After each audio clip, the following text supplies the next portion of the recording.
Good morning, everybody. Today, let us start with carbides.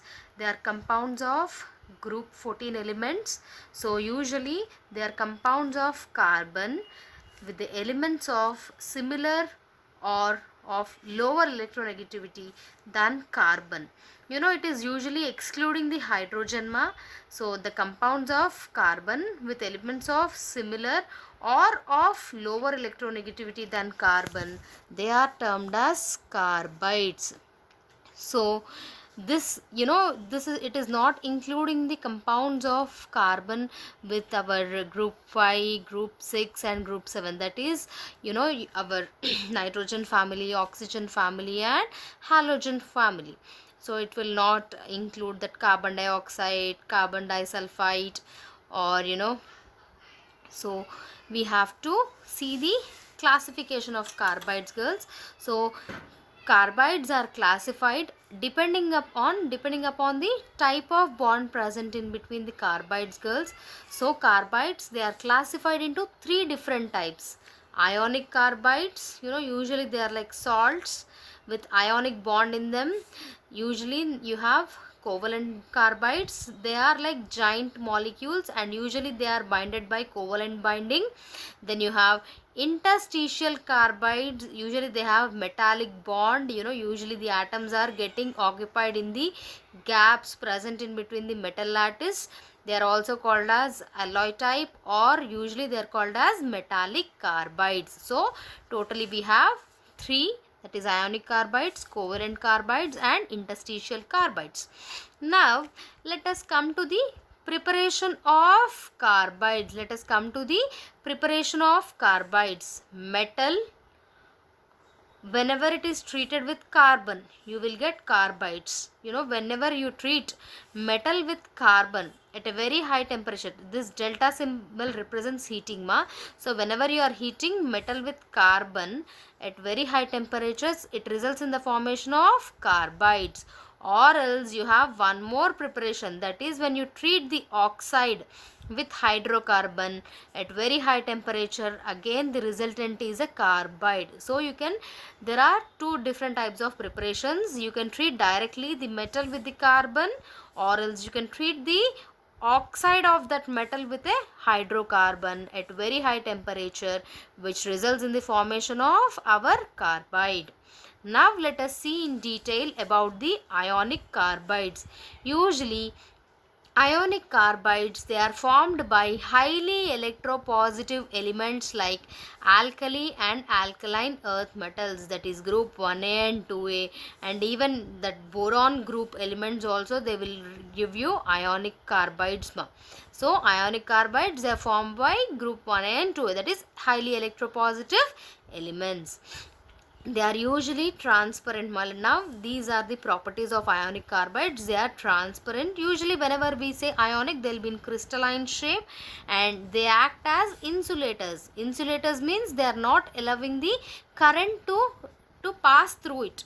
Now on hydrolysis, that is whenever you treat any compound with water, that is termed as hydrolysis. So on hydrolysis by water or dilute acids, these ionic carbides, they will give you aliphatic hydrocarbons. They are giving you aliphatic hydrocarbons. Depending upon the hydrocarbons produced, they are classified into three different types. So ionic carbides, they are again classified into three different types: methanides, acetylides, allylides. So what is methanide? They will give methane on hydrolysis. Acetylide means they will produce acetylene on hydrolysis. Allylide means they will give you aniline upon hydrolysis. So now let us see in detail about methanides. So methanides, they will give usually methane and they contain C4 minus ion, girls. They contain C4 minus ion. Examples of this methanide is beryllium carbide Be2C and aluminium carbide Al4C3. Now beryllium carbide upon hydrolysis is producing the metal hydroxide and even methane is produced. In the same way, whenever you are treating with whenever you are treating aluminium carbide with water, it is forming aluminium hydroxide and methane. So what can we state in a generalized statement? Methanides upon hydrolysis will form hydroxides of the metal along with the methane. So usually it exists in C4 minus state. So this C4 minus ion, whenever it is treated with 4H plus from this water molecules, it will result in the formation of methane. Usually what is the important point over here is large sized metal cations, they are not forming methanides. Large sized metal cations, they are not forming methanides. Hope methanides is clear. Now we will continue with acetylides. Acetylides, they give acetylene, girls. They give acetylene upon hydrolysis along with the metal hydroxide, and usually they contain C2 2 minus ion, girls. They contain C2 2 minus ion. Examples for these acetylides are calcium carbide, magnesium carbide, etc. So the example for acetylide is calcium carbide and magnesium carbide. Now let us see the hydrolysis reaction of acetylide.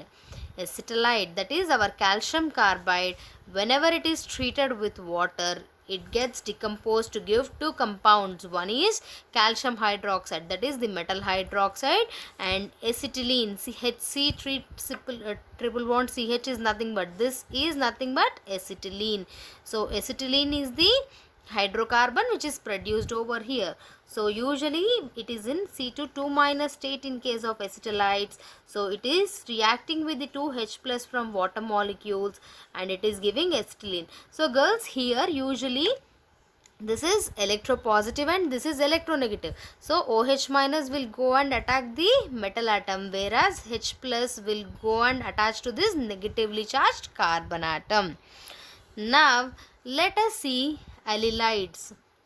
So usually allylides give methyl acetylene, or else it is also called as allylene. So the product of hydrolysis of allylides is methyl acetylene, or else it is also called as allylene.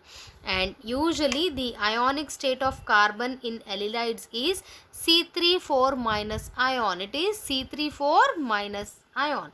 And the example for allylides is magnesium carbide. The example is magnesium carbide. So whenever magnesium carbide is hydrolyzed with water, it is giving us magnesium hydroxide and our allylide methyl acetylene as our one more product. So it is magnesium carbide. Whenever it is treated with 4 moles of water, it is undergoing hydrolysis to give us magnesium hydroxide and it is giving us